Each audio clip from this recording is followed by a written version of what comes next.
یہ نہیں چاہتے کہ کسی صورت وہ باہر آئیں. تو خان صاحب نے جو علی امین نے بات کی ہے انقلاب والی، خان صاحب نے اس بات کو بالکل انڈورس کیا ہے اور بالکل انڈورسمنٹ کرتے ہوئے انشاءاللہ اب ہم انقلاب کی طرف بڑھ رہے ہیں.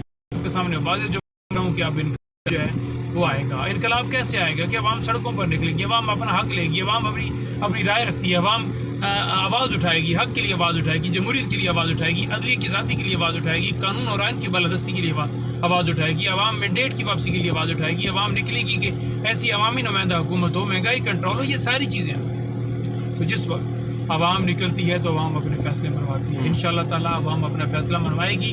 خان صاحب نے جو ہے لاہور 5 کے لیے کہا ہے کہ وہاں اپنے اکٹھے ہونا ہے. اس کے ساتھ ساتھ خان صاحب نے دیگر پلان بھی دی ہیں، وہ بھی آپ کے سامنے آ جائیں گے. لیکن میں ساتھ آپ کی یہ ایڈ کرتا جاؤں کہ جو میاں والی تھا، میاں والی فیصل آباد اور ملتان والا خان صاحب نے چینج کر کے بہاولپور کر دیا ہے کیونکہ وہاں پر ٹیم آ رہی ہے. تو خان صاحب نہیں چاہتے کہ وہ ٹیم آئے اور ٹیم واپس چلی جائے یا ہماری وجہ سے کوئی اعتراض آئے کہ انہوں نے آ کے روڈ بند کیے. دیکھیے ہم تو چاہ رہے ہیں نا کہ ہمارے ملک کے اندر پرماننٹ معاملات حل ہوں. یہ نہیں ہے کہ 1 دن کا میچ ہے یا 2 دن کا میچ ہے، بلکہ یہاں پر دنیا کے ممالک آئیں وہ کہیں کہ پاکستان سے اچھا ملک کوئی نہیں، خوشحال ملک ہو. بات یہ ہے کہ ہم نے آج پھر خان صاحب نے ثبوت دیا کہ وہ ایک پرامن جماعت کے چیئرمین ہیں. آج انہوں نے پھر ایک میسیج دیا کہ وہ نہیں چاہتے کہ ملک کے اندر انتشار ہو، اور اسی وجہ سے انہوں نے کہا کہ ملتان سے وہاں پر ہم ٹرانسفر کر رہے ہیں بہاولپور. تو بہاولپور احتجاج ہوگا اور شہروں کے اندر ہوگا، بدھ کے روز ہوگا. بدھ کے روز ایک اور بھی ڈیولپمنٹ بڑی اہم ہونے جا رہی ہے.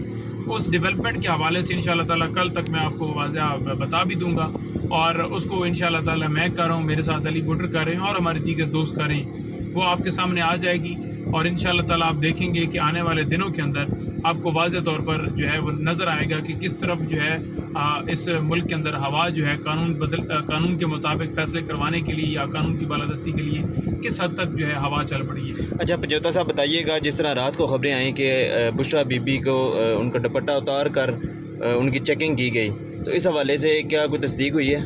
بالکل یہ بڑی ایک عجیب اور بڑی گھٹیا حرکت ہے. میں سمجھتا ہوں کہ یہ ان کو ہوش کے ناخن لینے چاہیے. بی بی صاحبہ کا دوپٹہ ہٹا کر ان کی تلاشی لی گئی کہ جیسے وہاں پر کوئی ایٹم بم ہے، گرنیٹ ہے یا پتہ نہیں کیا چھپایا ہوا ہے.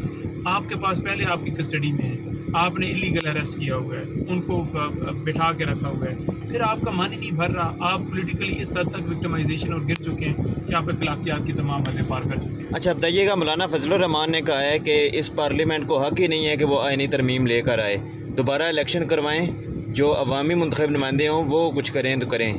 اس پارلیمنٹ کو انہوں نے کہا ہے کہ حق ہی نہیں بالکل ہے. مولانا صاحب نے یہ بالکل اچھی بات کی اور انہوں نے بڑا واضح موقف رکھا ہے. جو بھی اس وقت ان ترامیم کے حق میں جائے گا وہ ڈیفینیٹلی اپنی سیاسی کور کھو دے گا. مولانا صاحب نے جو فیصلہ کیا ہے، جو انہوں نے بات کی ہے، اس ملک کے اندر دیکھتے ہوئے، ماحول دیکھتے ہوئے، اور جو اس آئینی ترمیم کے اندر، جوڈیشل پیکج کے اندر ایک سازش ہے، اس کو ناکام بناتے ہوئے یا اس کے مخالف کے طور پر کھڑے ہوتے ہوئے انہوں نے بڑا اچھا کردار ادا کیا. اور میں سمجھتا ہوں کہ انہیں نیکسٹ بھی کرنا چاہیے، کیونکہ ایک چیز بھی اگر اس فارم 47 کی حکومت کی مان لی جاتی ہے نا، تو پھر اس کا مطلب ہے کہ آپ نے اس کو جائز تسلیم کر لیا.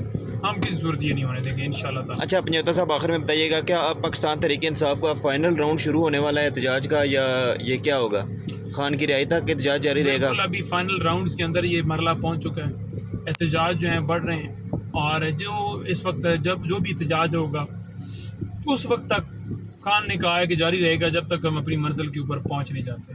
تو لہٰذا منزل پر پہنچیں گے، چاہے ڈی چوک ہو، چاہے لاہور ہو، چاہے میاں والی ہو، چاہے ملتان ہو، چاہے فیصل آباد ہو، جو بھی ہو، منزل پر پہنچیں گے اور وہاں پر اپنا پروٹیسٹ حق ریکارڈ کروائیں گے.